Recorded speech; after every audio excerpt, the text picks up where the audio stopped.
की बढ़ती हुई इकोनॉमिक पावर को देख के वर्ल्ड की सुपर पावर अमेरिका ने ये बहुत बड़ा स्टेटमेंट इंडिया को लेके जारी कर दिया है। Say that we see India as a friend and a partner, not a counterbalance. We've stood with India on the border when there's been conflicts.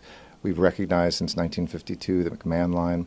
We all want to have peaceful relations with China. We support India's diplomatic interaction. America India को अपना friend and partner मानता है, not a counter balance. हम बात करेंगे इसमें China की भी। उन्होंने कहा कि इंडिया के बॉर्डर के ऊपर चाइना का जो एग्रेशन है वो एक्सेप्टेबल नहीं है, और अगर चाइना एग्रेशन दिखाता है तो हम इंडिया का सपोर्ट करेंगे, क्योंकि यूएस इंडिया को अपना फ्रेंड एंड पार्टनर मानता है। साथ साथ उन्होंने बात की कि 1952 में जो चाइना और इंडिया के बीच जो बॉर्डर है हम उसको जो है ओपनली एक्सेप्ट करते हैं, और चाइना से कहा कि वो जो है कोऑपरेशन दिखाए। बहुत बड़ी स्टेटमेंट है इंडिया के लिए, क्योंकि अमेरिका उसको फ्रेंड एंड पार्टनर बोल रहा है, और ये यूएस के एम्बेसडर ने इंडिया के अंदर रह के ये बयान जारी किया।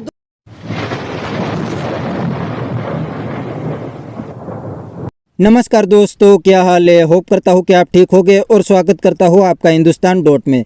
तो दोस्तों, अमेरिका और इंडिया की दोस्ती देख के पाकिस्तानी बहुत जलते हैं, क्योंकि अमेरिका आज इंडिया का सबसे बड़ा पार्टनर बन गया है, और अमेरिका ने इंडिया को प्रॉमिस किया है कि हम इंडिया को सुपर पावर बनने में हेल्प करेंगे। तो दोस्तों, अब पाकिस्तानी को समझ में नहीं आता कि कैसे इंडिया और अमेरिका के रिलेशन इतने स्ट्रॉन्ग हो गए, क्योंकि पहले तो अमेरिका पाकिस्तान को सपोर्ट करता था और पाकिस्तान की पूरी इकोनॉमी अमेरिका पे चलती थी। लेकिन अब अमेरिका से पैसा आना बंद हो गया है। पैसा तो बंद हो गया है, लेकिन अमेरिका से पाकिस्तान को कॉल भी नहीं आती।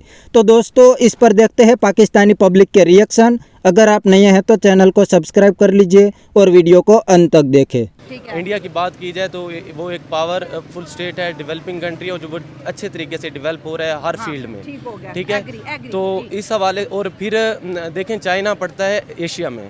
तो अगर चाइना के अलावा कोई दूसरी बड़ी पावर है तो वो इंडिया है। अगर इंडिया के साथ ताल्लुकात अच्छे रहते हैं, फ्रेंडशिप भी रहती है, तो एक किस्म का ऐसे समझ लें कि चाइना यूएस का दूसरा घर होगा। बिल्कुल इंडिया जो कि काफ़ी हद तक चाइना के साथ बॉर्डर शेयर कर रहा है। तो साफ ज़ाहिर है उन्होंने डिफेंस स्टेटमेंट देनी है इंडिया के हवाले से, चूँकि अगर वो इंडिया से कुछ लेना चाह रहे हैं तो उसके बरक्स वो ये चीज़ भी कहेंगे कि हम इनको क्या दे रहे हैं। अभी हम इन्हें ये दे रहे हैं कि अगर वो जो हमारा मुखालिफ है वो इस कंट्री पे अटैक करेगा या किसी किस्म का कोई और एक्टिविटी करेगा, एग्रेशन शो करवाएगा, तो उस हवाले से इन्हें नतायज भुगतने पड़े। 1992 मैकमोहन लाइन की भी बात करते हैं कि भाई सबसे पहले अमेरिका ने इस लाइन को, ये जो बाउंड्री इंडिया और चाइना के बीच है, हमने उसको सबसे पहले एक्सेप्टेंस दी थी, माना था। सर, अगर बात करें, मोदी साहब इस वक्त यूएस के अंदर मौजूद है, जो बाइडेन के साथ बैक टू बैक उनकी मीटिंग्स है, बहुत सी डील्स उनके साथ हुई हैं। कल की खबर थी कि मिलिट्री जो चिप्स होती हैं वो अब इंडिया के अंदर बनेंगी, जो कि फर्स्ट टाइम इंडिया में टेक्नोलॉजी आ रही है। एक जानिब वज़ीर आज़म को हाथों हाथ अमेरिकन ले रहे हैं, जो बाइडेन ले रहे हैं जाने से पहले, और जो एम्बेसडर इंडिया के अंदर मौजूद है, इनके बायलैटरल टाइज को बहुत बड़ा बूस्ट मिल रहा है। मैम, एक्चुअली ना अमेरिका की शुरू से एक पॉलिसी रही है।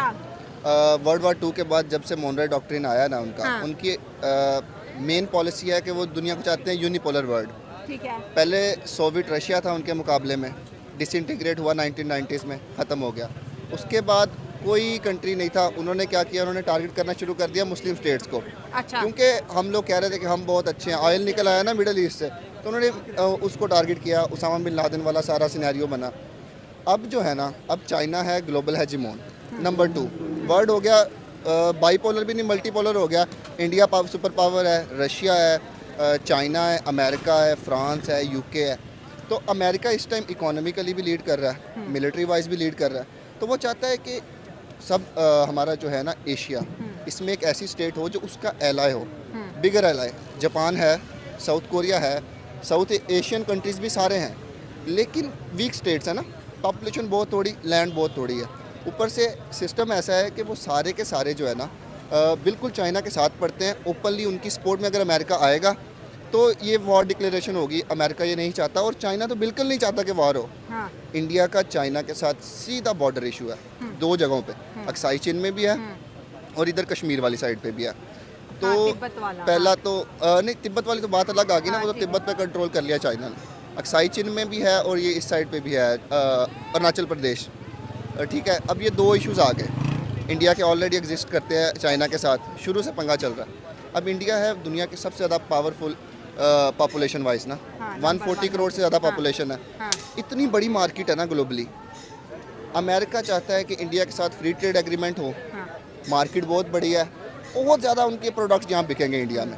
नंबर 2 सिलिकॉन वैली जो पहले थी हॉलीवुड में, फिर चाइना में चली गई, फिर ताइवान में चली गई, चिप्स बनती हैं। अब ताइवान जो है ना उसका हमेशा से रोला चल रहा है चाइना के साथ। चाइना कह रहा है मैं सुबह कब्जा करता हूँ, परसों करता हूँ। वो चाह रहे हैं उनकी वो ट्रेड चिप वाली सारी चीजें इंडिया में आ रही हैं। वो अब जो सिलिकॉन वैली 2.0 बन रही है ना वो इंडिया में बन रही है। क्यों?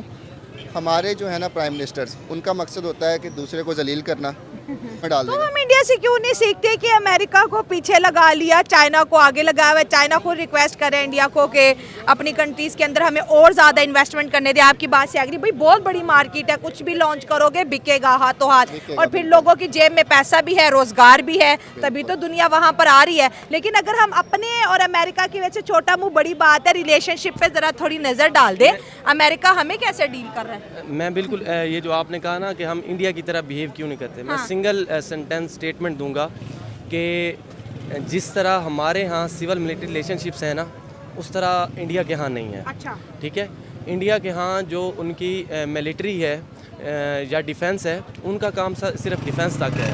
हमारे यहाँ अगर आप शुरू से देख लें तो मिलिट्री ने इन्वॉल्वमेंट की है। ठीक है, उसकी काफ़ी वजूहत है। अगर हम वजूहत पे बात करें तो सबसे पहली जो मेन वजह है वो तो है कि सिक्योरिटी रिस्क था पाकिस्तान को बनने से ही, तो उस वजह से डेवलप्ड इंस्टीट्यूशन नहीं कहेंगे हम, ओवर डेवलप्ड कहेंगे, जिनका उन्होंने नाजायज़ फ़ायदा भी उठाया। और इसके साथ साथ दूसरी वजह है वो हम जैसे ही पाकिस्तान बना, जो पाकिस्तान की पॉलिटिकल इंस्टेबिलिटी थी, उस वजह से भी उन्हें मौका मिला। और जो तीसरी वजह है वो ये है कॉलोनियल लेगेसी जो थी ना पाकिस्तान बनने से पहले, वो उसमें एक कंसेप्ट पाया जाता था इसमें मिलिट्री में, ठीक है, सिविलियंस को लेके ब्लडी सिविलियंस की टर्म यूज़ की जाती थी। तो इस हवाले से अगर पाकिस्तान और इंडिया का कंपेयर करें तो पाकिस्तान को सिक्योरिटी थ्रेट्स रहे हैं, इंडिया को उस हवाले से नहीं रहे। हमें इंडिया की तरफ से भी रहे हैं। अफगानिस्तान सिक्योरिटी थ्रेट्स कहीं ना कहीं हमने अपने लिए खुद ही पैदा किए हुए थे। हर टाइम कहते थे इंडिया हमें खा जाएगा, इंडिया हमें निगल जाएगा, इंडिया की फौजें आ गई हैं, बस बचा लो, मैं खप पाई हुई। बिल्कुल वही बात करूँगा। अच्छा, ठीक है। तो दोस्तों ये थे पाकिस्तानी पब्लिक के रिएक्शन। और पाकिस्तानी कहते हैं कि इंडिया में पहले दिन से स्ट्रॉन्ग डेमोक्रेसी है, इसलिए इंडिया के सभी डिसीजन इंडिया की गवर्नमेंट लेती है। और दूसरी साइड पाकिस्तान के सभी डिसीजन पाकिस्तान आर्मी लेती है, क्योंकि पाकिस्तान में असल में रूल तो पाकिस्तान आर्मी करती है, पॉलिटिशियन तो सिर्फ दुनिया को दिखाने के लिए है। और दोस्तों उस पाकिस्तानी ने बताया कि इंडिया दुनिया की सबसे बड़ी मार्केट बन गई है, इसलिए पूरी दुनिया इंडिया के साथ स्ट्रॉन्ग रिलेशन बनाती है और इंडिया के साथ ट्रेड करती है। पहले अमेरिका पाकिस्तान को सपोर्ट करता था, लेकिन अब अमेरिका पाकिस्तान का नाम भी नहीं लेता, क्योंकि अमेरिका को भी पता है कि इनका हाल तो भिखारी जैसा है, तो ये हमसे क्या ही डील करेगा। और इस पाकिस्तानी ने भी बिल्कुल सही बता दिया कि अब पाकिस्तान का नाम दुनिया में कोई नहीं लेता, क्योंकि पूरी दुनिया को पता है कि पाकिस्तान में रूल तो आर्मी करती है, पाकिस्तान की गवर्नमेंट तो सिर्फ दुनिया को दिखाने के लिए है। तो पाकिस्तान भी एक दिन डूबने ही वाला है। तो बस दोस्तों आज के वीडियो में इतना ही, मिलते हैं नेक्स्ट वीडियो में। अगर आपको ये वीडियो पसंद आया है तो वीडियो को लाइक शेयर कर दीजिए और चैनल को सब्सक्राइब करना मत भूलिए। Thank you.